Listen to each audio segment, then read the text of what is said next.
सभी को राधे राधे, जय श्रीमन नारायण, हरे कृष्णा। कैसे हैं आप लोग? आशा करती हूँ कि बिहारी जी की कृपा आप सभी पर बनी रहे, आप सभी अच्छे हो और स्वस्थ हो। इसी कामना के साथ आज हम सुनेंगे भक्त का प्रेम। तो आइए कहानी को सुनते हैं। एक संत जी थे जो कि बरसाना में रहते थे। वह हर दिन सुबह उठकर यमुना जी में स्नान करके किशोरी जी के दर्शन करने जाया करते थे। यह नियम उनका हर रोज का था। जब तक राधा रानी के दर्शन नहीं कर लेते थे तब तक अन्न और जल ग्रहण नहीं करते थे। उनकी यही दिनचर्या प्रतिदिन की थी। अब उनकी उम्र लगभग 80 वर्ष की हो गई थी। एक सुबह रोज की तरह उठे और यमुना में स्नान करने के लिए तत्पश्चात राधा रानी के दर्शन को गए। मंदिर के पट खुले और राधा रानी के दर्शन करने लगे। तभी अचानक दर्शन करते हुए संत के मन में भाव आया कि मुझे राधा रानी के मंदिर आते आते आज 80 वर्ष लगभग बीत गए हैं, लेकिन मैंने आज तक राधा रानी को कोई भी चीज़ भेंट नहीं की, वस्त्र तक भेंट नहीं किया। लोग तो क्या से क्या भेंट कर जाते हैं राधा रानी के लिए, क्या क्या नहीं लाते हैं। कोई नारियल लाता है, कोई चुनरी लाता है, कोई चूड़ी लाता है, कोई बिंदी लाता है, कोई साड़ी लाता है, कोई लहंगा चुन्नी लाता है। सभी अपने अपने पसंद की चीज़ें राधा रानी के लिए लाते हैं, परंतु मैं आज तक उनके लिए कुछ भी नहीं लाया। संत जी के मन में यह विचार बार बार आ रहा था, जब सभी मेरी राधा रानी के लिए कुछ न कुछ लेकर आते हैं तो क्या मैं भी अपनी राधा रानी के लिए कुछ अवश्य लेकर आऊँगा। ऐसा वह मन में विचार कर रहे थे, लेकिन ऐसा क्या लाऊं, उनके मन में यह भी चल रहा था कि ऐसा क्या लाऊं कि मेरी राधा रानी खुश हो जाए। यह सोचते सोचते संत जी अपनी कुटिया तक आ पहुँचे, परंतु उनके मन में वही सब विचार चल रहा था कि मैं क्या लेके जाऊं जिससे राधा रानी खुश हो जाए। वह सारी रात सोचता रहा। सोचते सोचते सुबह हो गई। सुबह उठा और उठकर स्नान करके उस दिन उन्होंने अपनी कुटिया में ही राधा रानी के दर्शन किए। वह बरसाना मंदिर में दर्शन करने नहीं गया, वहीं पूजा किया। पूजा अर्चना के बाद बाजार में जा पहुंचा। वहां जाकर उन्होंने सबसे सुंदर वाला लहंगा चुनरी का कपड़ा लिया और अपनी कुटिया में आ गए और उसे खुद सिलने का मन में विचार करने लगा कि इसे अपने हाथों से लहंगा चुन्नी बनाऊंगा, सिलूंगा। उन्होंने उन कपड़ों तो वह बहुत सुंदर लगेगी, ऐसा सोचकर संत जी मन ही मन भाव विभोर होकर मुस्कुराने लगे। अगले दिन संत जी उस लहंगा चुनरी को लेकर राधा रानी के मंदिर में जा पहुँचे। वे मंदिर की सीढ़ियों पर चढ़ ही रहे थे कि साथ साथ अपने मन में यह भी विचार कर रहे थे कि आज मैं अपने हाथों से बनी हुई पोशाक राधा रानी को पहनाऊंगा। इस पोशाक से मेरी किशोरी जी बहुत ही सुंदर दिखेंगी। सीढ़ियों पर चढ़ते चढ़ते अचानक एक बरसाना की आई छोटी सी लड़की वहाँ पर आई और कहने लगी कि बाबा बाबा, आज तो तुम बहुत खुश लग रहे हो, क्या बात है, हमें भी तो बताओ ना बाबा। बार बार ऐसा कह रही थी। तभी बाबा ने कहा, लाली, आज मैं इसीलिए बहुत खुश हूँ क्योंकि आज मैंने अपने हाथों से राधा रानी के लिए लहंगा चुनरी बनवाई है। इन वस्त्रों को मैं राधा रानी जी को पहनाऊँगा और इन्हें पहनकर मेरी राधा रानी बहुत भली दिखेंगी।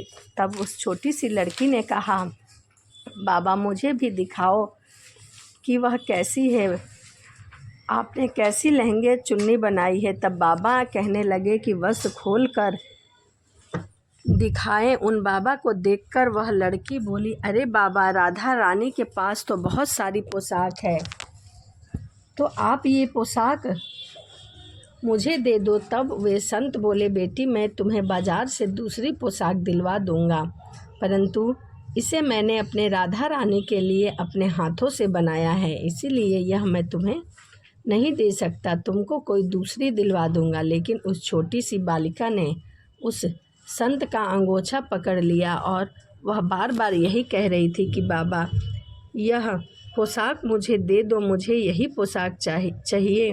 उधर संत भी जिद करने में लगे थे कि मैं तुम्हें दूसरी पोशाक दिलवा दूंगा, यह नहीं दूंगा। लेकिन वो बच्ची भी इतनी चतुर थी कि वह संत के हाथों से पोशाक छीनकर वहाँ से भाग गई और संत जी कुछ न कर सके। अब तो बाबा को बहुत ही दुख हुआ। वह सोचने लगे कि मैंने आज तक राधा रानी को कुछ भी नहीं चढ़ाया और आज जब पहली बार कुछ लेकर आया तो वह लाली मुझसे लेकर भाग गई। मेरा तो भाग्य ही खराब है, अब मैं क्या करूं? वह सोचकर संत जी उन्हीं सीढ़ियों पर बैठकर रोने लगे और इतने में कुछ संत वहां आए और पूछे कि क्या बात है बाबा, आप यहाँ बैठकर क्यों रो रहे हो? ऐसी क्या बात हो गई? उनके पूछने पर बाबा ने उन संतों को पूरी बात बताई।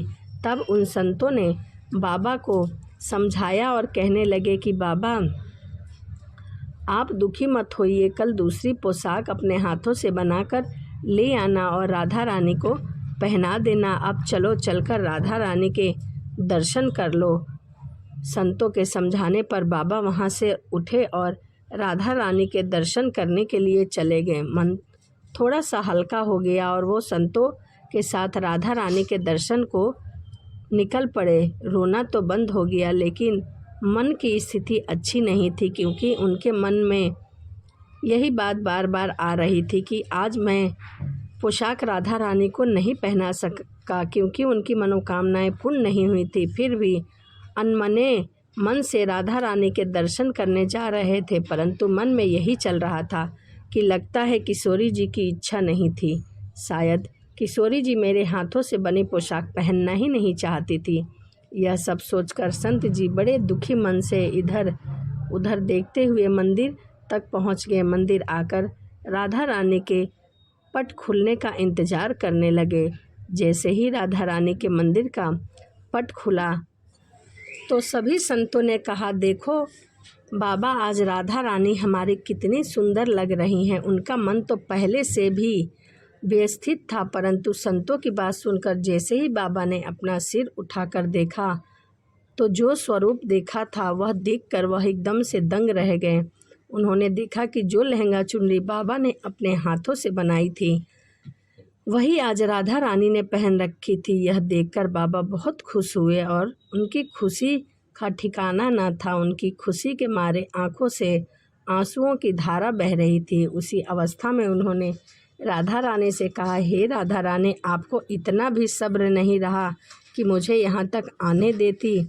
आप उनसे पहले ही मेरे हाथों से लेकर चली गईं, ऐसा क्यों? तब सर्वेश्वरी की राधा रानी ने कहा, बाबा, आपके भाव को देखकर मुझसे रहा नहीं गया और यह आपकी लाई हुई पोशाक बहुत ही सुंदर थी, जिससे को पहनने के लिए मैं बहुत विचलित थी। अपितु इसमें आपका प्रेम था और जो भी प्रेम से मेरी तरफ एक कदम भी आता है उसे मैं खुद जाकर मिल लेती हूँ। इसीलिए तो मैं खुद ही आकर आपसे लहंगा चुनरी छीन कर भाग गई। तभी तो कहा गया है कि भगवान को केवल भक्त का प्रेम ही वश में कर सकता है और कोई भी चीज़ नहीं। भगत के वश में है भगवान। यह किसी ने ठीक ही कहा है कि प्रभु को भक्त जैसे चाहे वैसे अपने प्रेम के माध्यम से बस में कर सकता है, तो भगत के बस में है भगवान। तो यह एक भक्त का प्रेम था। तो चलिए इसी के साथ वीडियो को समाप्त करते हैं और मिलते हैं अगली वीडियो में। वीडियो आपको अच्छी लगी हो तो कमेंट में राधे राधे लिखना ना भूलें। और इस कहानी से हमें यही सीख मिलती है कि यदि हमारी भक्ति सच्ची है तो किसी न किसी रूप में हमें ईश्वर दर्शन जरूर देते हैं। प्रभु को धन दौलत नहीं, सिर्फ भाव से ही अपने वश में किया जाता है। तो चलिए इसी के साथ वीडियो समाप्त करते हैं और मिलते हैं अगली वीडियो में। राधे राधे, जय श्रीमन नारायण, हरे कृष्णा।